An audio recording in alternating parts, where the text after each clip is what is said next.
Esta é a Austrália, o sexto maior país do mundo em área, que atualmente enfrenta uma crise significativa. Embora a Austrália seja considerada um dos países mais ricos do mundo, com salários e padrões de vida muito superiores aos de muitos países desenvolvidos, ela está gradualmente caindo em um problema que pode se tornar uma grande dor de cabeça no futuro. A Austrália é mundialmente conhecida por sua vida selvagem e bela costa. Cangurus, pitons, cobras negras e muitos outros animais são encontrados apenas na Austrália. A Austrália também é famosa mundialmente por outra coisa: sua geografia peculiar. Situada ao sul do Oceano Índico e completamente desconectada do resto do mundo, a Austrália é o único país que também é um continente. Se olharmos para o mapa da Austrália, uma coisa que fica muito óbvia é que cerca de 90% da Austrália é coberta por desertos, por isso 85% da população australiana vive ao longo de sua costa. Então, aproximadamente 85 a 90% da Austrália está completamente vazia. 75% da população da Austrália vive em 3 cidades: Sydney, Melbourne e Brisbane, todas localizadas na costa. Para entender esse padrão de população, precisamos mergulhar na história. A Austrália permaneceu desconhecida ao longo da história humana e foi descoberta pela primeira vez em 1606 por um holandês chamado William Janszoon, quando ele estava voltando da Indonésia com mercadorias de comércio e seu navio foi pego em uma tempestade no mar de Timor, onde ele viu uma ilha distante. Aquela ilha era a Austrália. William retornou e informou a todos sobre essa ilha. E então, em 1770, o explorador britânico Capitão James Cook partiu com alguns companheiros nesta jornada e parou na Baía de Botany, no lado leste da Austrália. Quando eles desembarcaram lá, tiveram uma luta feroz com os habitantes locais e o Capitão Cook teve que fugir para salvar sua vida. 8 anos depois, o Capitão Arthur Phillip chegou com 11 navios e 300 pessoas e assumiu o controle desta costa. Depois de trazer esta parte sob controle britânico, eles tentaram explorar o lado oeste da Austrália, mas muitos de seus companheiros morreram devido ao calor escaldante e sede severa, o que os forçou a retornar. A Austrália realmente se tornou famosa em 1851, quando grandes reservas de ouro foram descobertas a 210 quilômetros de Sydney, em uma vila chamada Bathurst. Nos próximos 20 anos, 40% da produção mundial de ouro ocorreu na Austrália, e todo esse ouro foi para a Grã-Bretanha, que o utilizou para manter o valor da libra britânica. Esses 20 anos são conhecidos como os anos da corrida do ouro. Durante esses 20 anos, centenas de milhares de pessoas da Europa e da América se estabeleceram na Austrália. Quando este ouro foi descoberto, a população da Austrália era de 450 mil habitantes, e em 1871, 20 anos depois, essa população havia alcançado 1,7 milhão. De 1871 a 1900, a Austrália foi dividida em 6 colônias. Em seguida, em 1901, essas colônias se uniram e o Estado Comum da Austrália apareceu no mapa mundial, marcando o início da jornada da Austrália rumo ao progresso.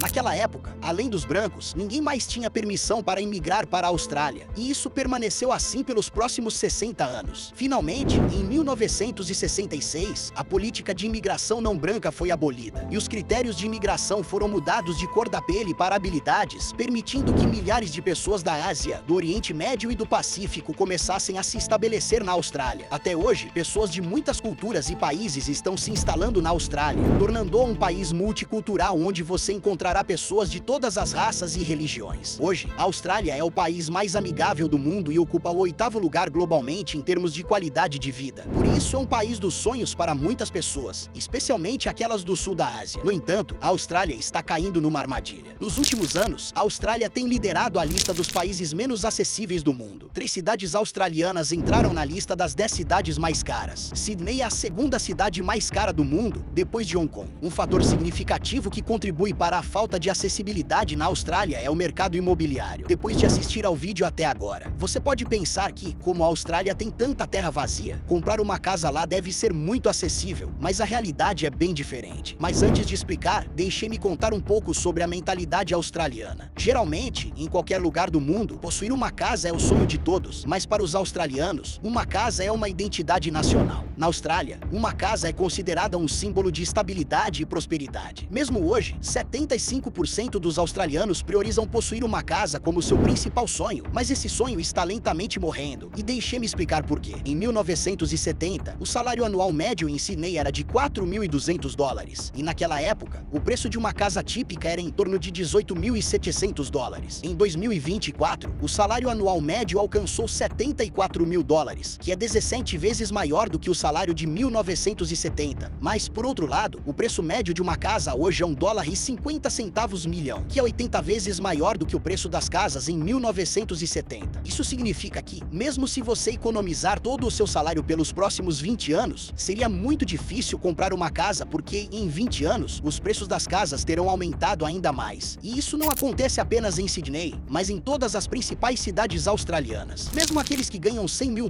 na Austrália só podem comprar 13% das casas, e mesmo para essas 13% de casas, eles precisam assumir uma hipoteca significativa. Por isso, as famílias australianas têm uma das maiores dívidas do mundo. Essa situação está piorando porque a cada ano 400 mil pessoas são adicionadas à população da Austrália. O crescimento populacional da Austrália é quase o dobro do Canadá e do EUA. A principal razão para esse crescimento populacional é a imigração. Todos os anos, milhares de pessoas da China e do sul da Ásia vêm para a Austrália. Algumas dessas pessoas se tornam cidadãs após alguns anos, mas muitas não conseguem obter a nacionalidade, mesmo depois de gastar milhares de dólares em diplomas. Elas trabalham em empregos temporários e se matriculam em várias pequenas faculdades para estender seus vistos, na esperança de eventualmente atender aos requisitos de pontos e obter a residência permanente. No entanto, a demanda por casas para acomodar um número tão grande de imigrantes é muito maior do que a oferta, e essa lacuna entre oferta e demanda está fazendo os preços das casas na Austrália dispararem, porque 90% dos australianos vivem nessas 4 cidades, enquanto o restante do território está completamente vazio. Mas essa terra não é adequada para cultivar nada. Portanto, apenas essas 3 a 4 cidades estão disponíveis para acomodar essa crescente população. Como todos os empregos e universidades estão também nessas cidades, imigrantes e estudantes se dirigem para essas cidades. A Austrália tem uma opção para impor restrições à imigração, mas fazê-lo teria um impacto severo na economia do país, pois quase 17% da economia australiana depende de estudantes estrangeiros. Estes são estudantes que vêm para a Austrália em busca de educação, com a esperança de conseguir um emprego e obter residência permanente após completarem seus estudos. As taxas universitárias na Austrália são muito altas, e o influxo de estudantes da Índia, Paquistão e China impulsiona a economia australiana. Em segundo lugar, a população local da Austrália é insuficiente para atender às necessidades da indústria, então ela precisa de mão de obra de fora, mas mão de obra que consiga falar bem inglês e tenha habilidades relevantes. Portanto, a Austrália não pode reduzir a imigração, embora já tenha endurecido as políticas para garantir que apenas pessoas qualificadas obtenham residência permanente. Dado que centenas de milhares de pessoas virão para a Austrália todos os anos, será cada vez mais difícil acomodá-las. A Austrália está trabalhando em planos para construir represas e fornecer água ao deserto e cultivar culturas lá, mas levará muitos anos para executar esses planos. Até lá, a Austrália terá que construir casas nessas cidades para os imigrantes que chegam. Até lá, os imigrantes terão que suportar aluguéis elevados e preços altos de habitação. A Austrália é verdadeiramente um exemplo de planejamento correto. Um país colonizado há apenas 200 anos agora é uma das principais economias do mundo. Vamos ver como a Austrália lida com essa crise habitacional. Se você gostou do vídeo, por favor, curta e siga nosso canal. Até o próximo vídeo com outro tópico interessante. Cuide-se a tela.